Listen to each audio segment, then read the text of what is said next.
Say sadhu, sadhu, sadhu. So, dear Dharma practitioners, in this ordinary life, we become so happy with this material world. And every day we keep collecting around things around the things around us, and we maintaining. Just imagine you have the most expensive, fastest car in the world, but still you cannot go inside the car. You have to run behind the car. If the car is yours, all the title under your name, it's may park in front of your house or in your garage. But when you want to go somewhere, you cannot get into it. You have to run behind it. Just imagine you have a very luxurious boat. It's under your title, in the title under your name. But you have to swim behind the boat. Just imagine you have the very luxurious mansion, house, wherever that the place you want to be. All the titles under your name, but you all that house, that mansion keep you always busy to maintain it. You have no any peace inside that. You have no any moment to sleep. Lie down inside that house. You always outside, go here and there, looking for things to maintain that mansion. Just imagine you have the life. And that life never going to give you peace. You have the husband, wife, children, friends and family members, brothers, sisters. You claim whatever that you mean as life. You have everything, but still if you don't have any peace inside you, out of whatever you have around, how you going to claim it as your life? So then we have to think, because this collective nature has a strong history, and it is stronger than we think. Through the samsaric journey with our eye, ear, nose, tongue, body, mind, we used to accumulate. We never had a method, we never practiced, we never had the teachings to get out of the things we bring into inside us. And the thing is, the once you accumulate things, believing this is mine, and then what happening? That things start to hold you, and at the same time you start to hold that things. Very simple example, you may see sometimes this very old people, taking this dog for a walk. And I see every day in the evening sometimes.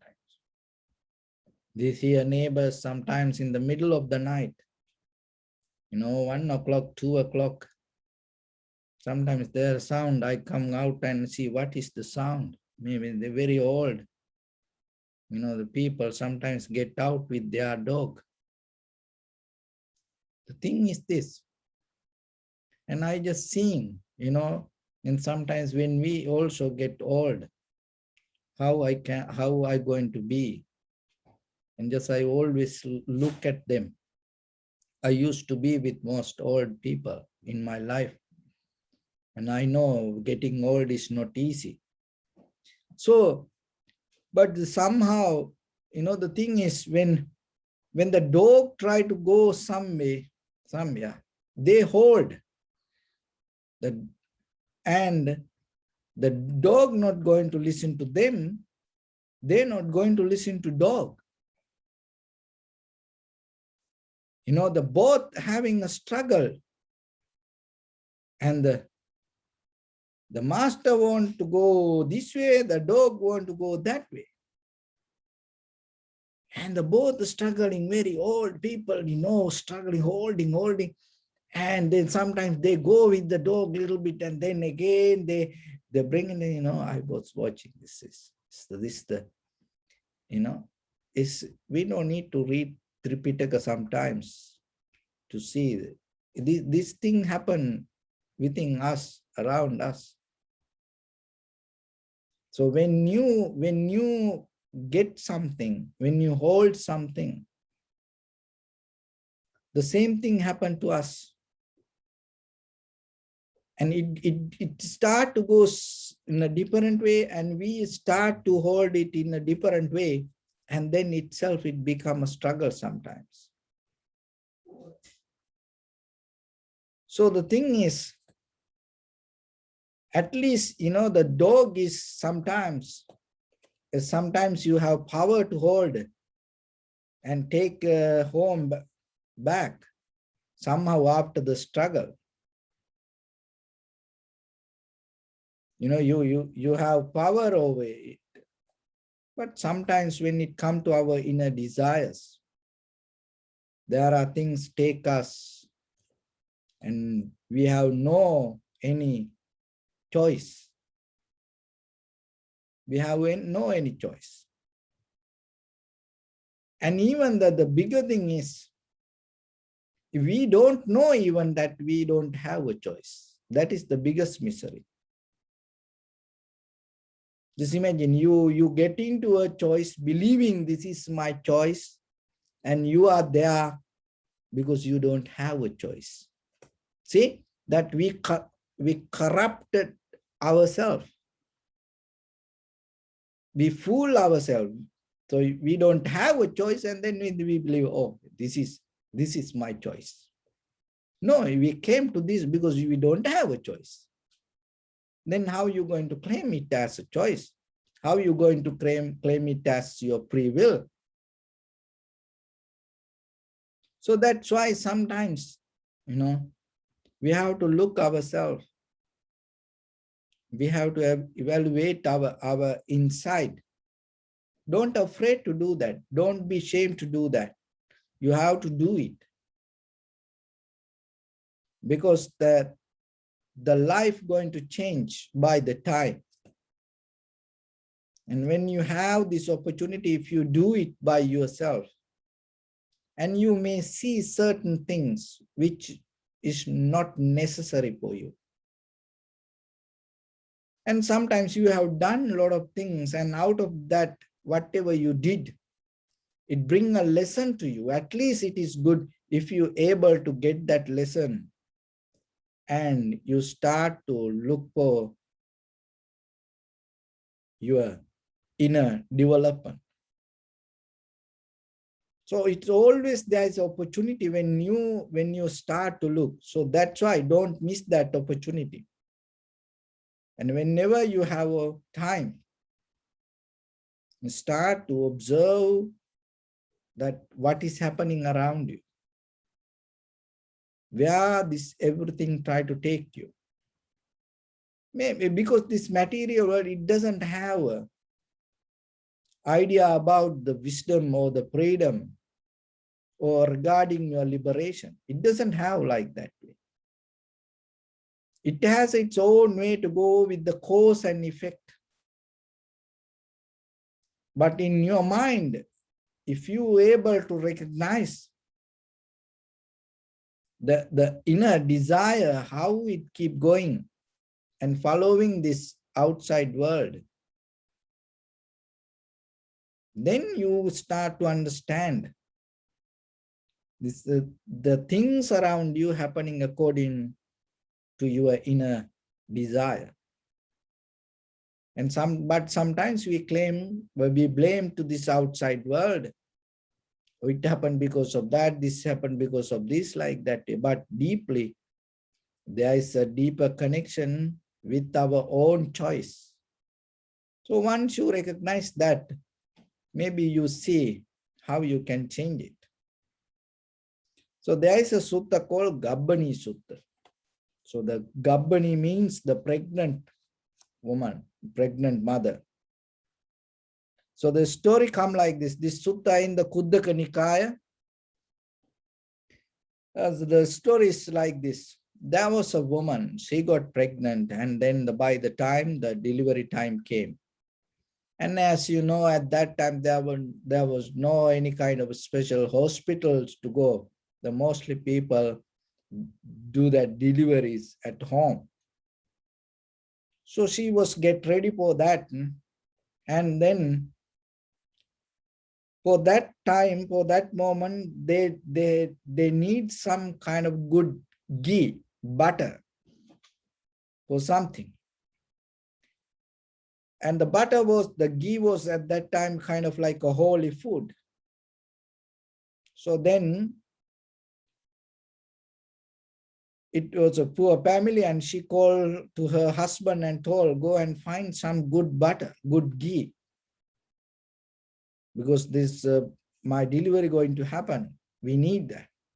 This poor man went here and there, he couldn't find any ghee. And then he has no choice. Then he looking for ghee. Then one of his friend told, oh, in the king palace, the king giving the best ghee for the monks. And if you go there, maybe you can get something. But the thing is this, when the monks go there, and whatever the monks get the ghee, the normally monk doesn't take it with them. So they have it there, they eat it there, and then they go back. So the thing is, you can go to king's palace and you can have it, but you cannot bring it out of the palace. How much you want to have it there, you can eat it there. You can drink it there, you cannot bring it. So now there is a question, how he can do this? But then he thought, okay, I'll go there and I will drink as much as I can. And then as soon as I get it, come back and vomit. Then I can get it without spoiling it. You know how people smuggling drugs and sometimes money and sometimes gems, jewelries, gold. They do the same kind of things. See, this ancient time, 2,600 years ago, this person, the ghee was the most important, and he thought to do the same thing. So then what he did, he went to the palace and waiting on the line, and then somehow he got this opportunity and he drank a lot of ghee.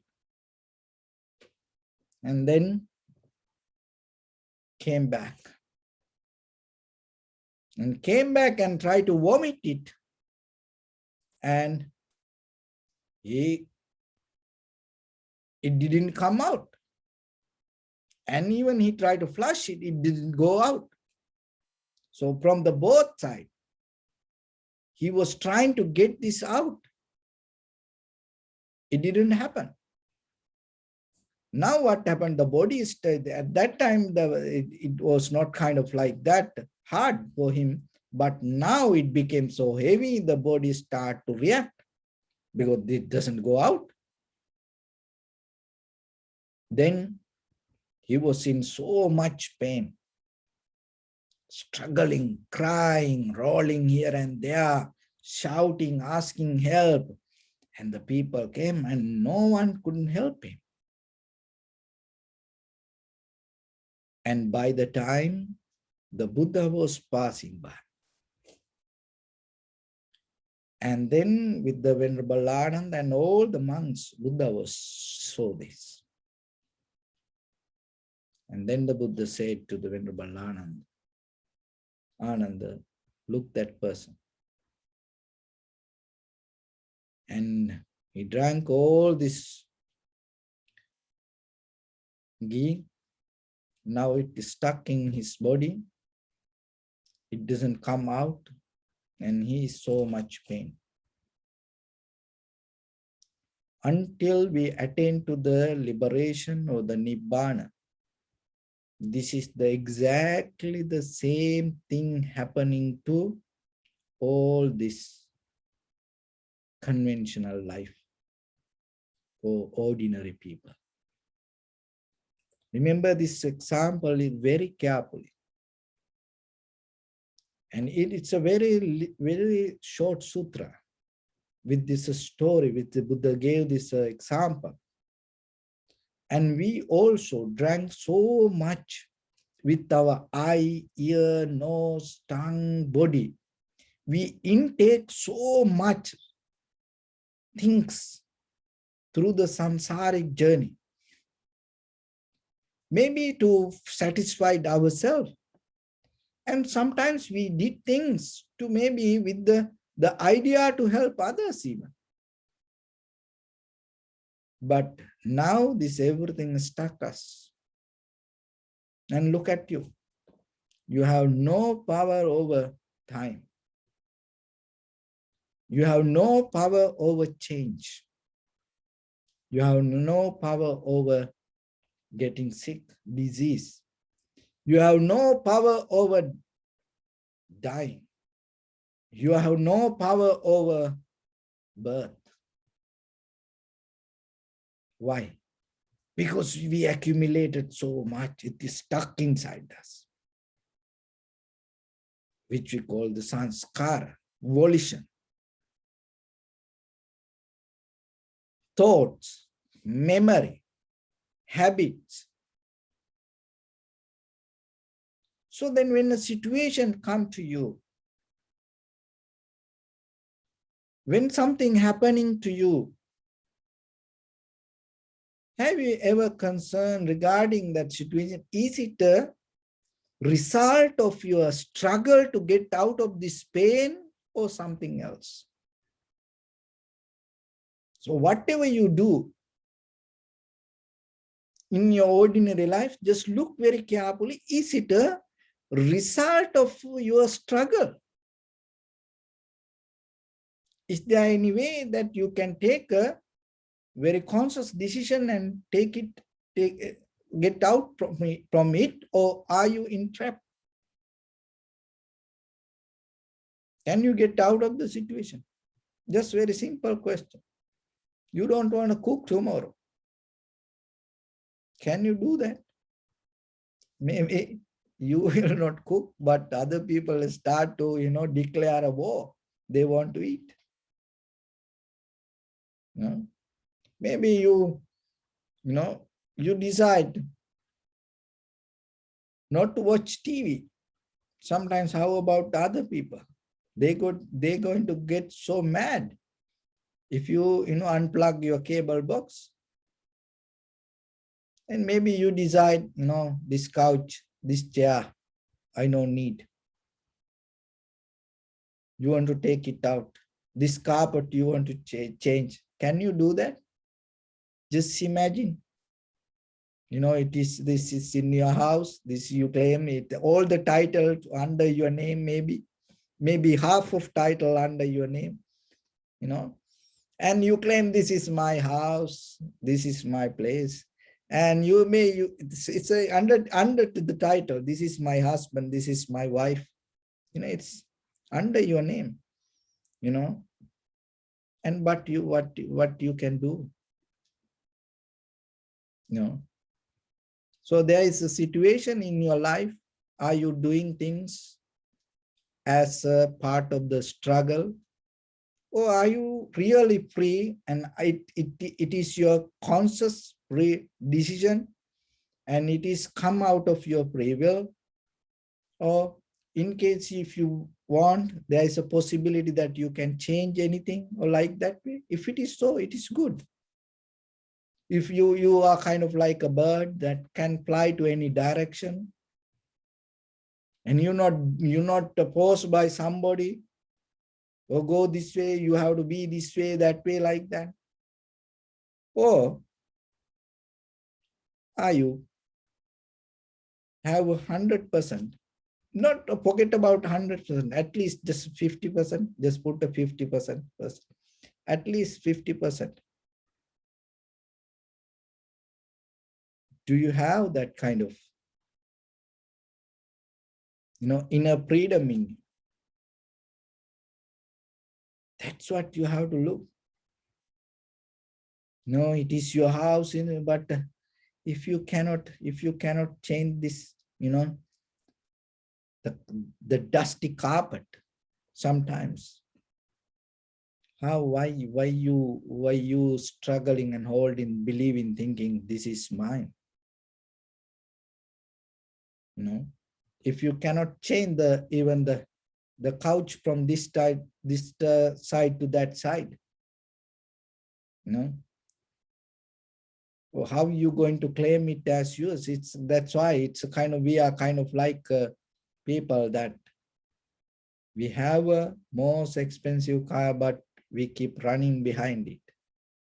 And we have the boat, very luxurious boat, but we have to keep swimming behind it. We have a mansion, most beautiful house sometimes, but we have no opportunity to live in there. We have to go outside, and always in the dark, in the light, in the cold time, in the summertime, we have to go here and there, look for things to maintain it. So think about that. So what the Buddha gave that example with that person. And then the Buddha blessed upon that person, and he got out of the pain. And all the people and start to follow the Buddha's teaching out of the faith and the help that what the Buddha gave. But the most important thing was the sermon that the Buddha gave with the example with that person. So we all accumulated things with the great desires, and then what happened? It is stuck inside us. So remember, whatever you see, whatever you hear, whatever you smell, taste, feel, the very next day you become from that nourishment. You become out of your perception. So then be very careful. It's nothing wrong you becoming careful. Why?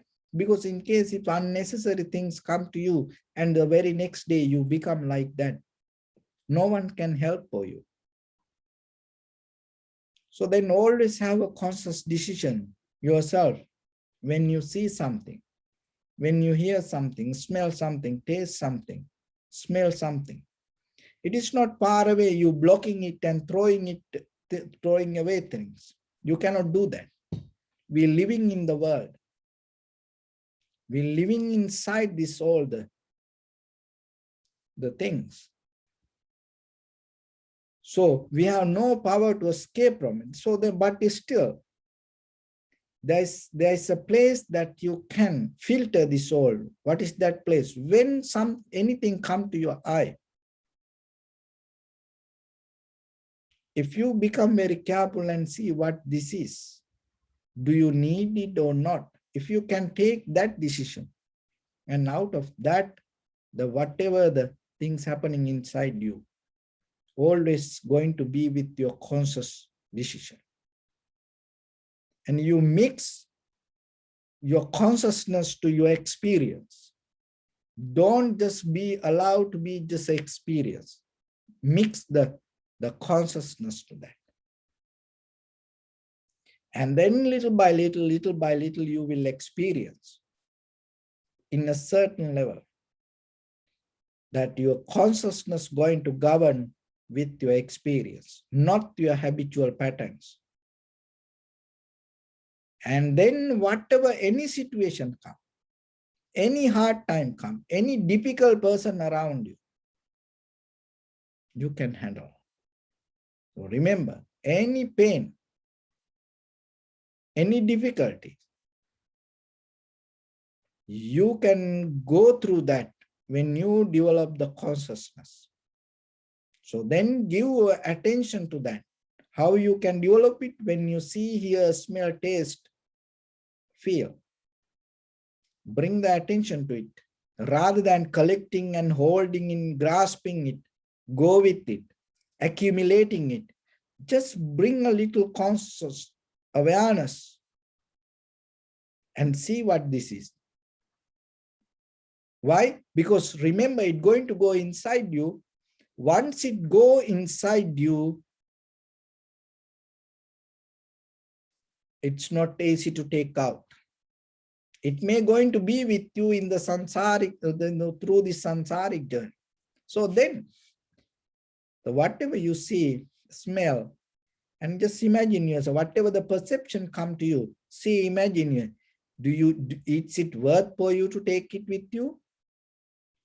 Do you like this to represent this as you? Why? Because the tomorrow it's going to become you. If it is make you kind of like a shame, fear, why you allow it to be there like that? So that is where you, when you have that concept, that is where you become kind of like open book. There's nothing to hide. Why we have things? Because when the perception come, you didn't know it's going to be you tomorrow. So then, when you become like that, it's going to be very difficult for you to handle. But once you know it is, then there is no difficulty. That itself make you free. So then always remember, life is not hard, difficult. Life is not a sad things. Life is just happening according to cause and effect. It is not happening according to your wish. It is happening according to your perception and the desire. Once you know that, make it very clear yourself. Get out of the desire and let the perception to be there. And when the perception comes, be very clear and be mindful. If it is worthless, and just know that this is worthless, then don't remind on it, reflect on it. Don't do that. And if it is worthful and it is worth for you, it is profitable for you, and then again and again, you go with that. Why? Always remember that perception going to become your life next day.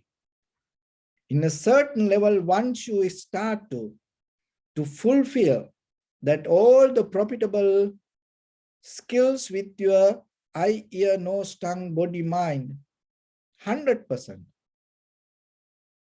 And naturally, whatever the bodily, verbally, mentally action going to come from you. So now through the perception, you fulfill inside, and then the whatever come outside from you, whatever come as a result from you through your bodily, verbally, mentally action, also going to have the same quality. And then there is no harm going to happen to anyone. So whatever come out of you, it always going to be profitable to others. Now it is very simple, and now you understand the method. So imagine, in case if you accumulate unnecessary things through your perception, unprofitable things through your perception, then what will happen? As a result, through your bodily, verbally, mentally action, it's going to come as your outcome. But if you develop the awareness and filter and collect it through the profitable way and develop it to the profitable way, then naturally your bodily, verbally, mentally action going to come profitable way. So it is good once it become good for you, once become good for others, and you are in a line that you come to a level that all the function happening related to your mind, body, and the perception is going to have a certain kind of awareness which not going to go down. That itself always uplift you moment by moment, and in a certain level. As a result of fulfilling that method, your transformation happen, your liberation happen, and the ultimate bliss of liberation is possible for you. So with that, I bless upon everyone with this good practice. May all of you be well, happy, and peaceful. May no harm come to you, may no difficulties come to you, may no problems come to you. May you also have the patience, courage, understanding, and determination to meet and overcome inevitable difficulties in your life. During this time period, may everyone stay healthy and safe. And finally, may all of you attain supreme bliss of Nibbana. Sabbityo vajjantu sabbarogo vinassatu mate bhavatvantarayo sukhi digayuko bhava. Ettavata cha ammi sampadam punya sampadam sabbe deva anumodantu sabba sampatti siddhya. Sabbe bhuta anumodantu sabba sampatti siddhya. Sabbe satta anumodantu sabba sampatti siddhya. Idamme punya kammang asavakkaya vaham hotu sabba dukkha pamuncatu. Bless you.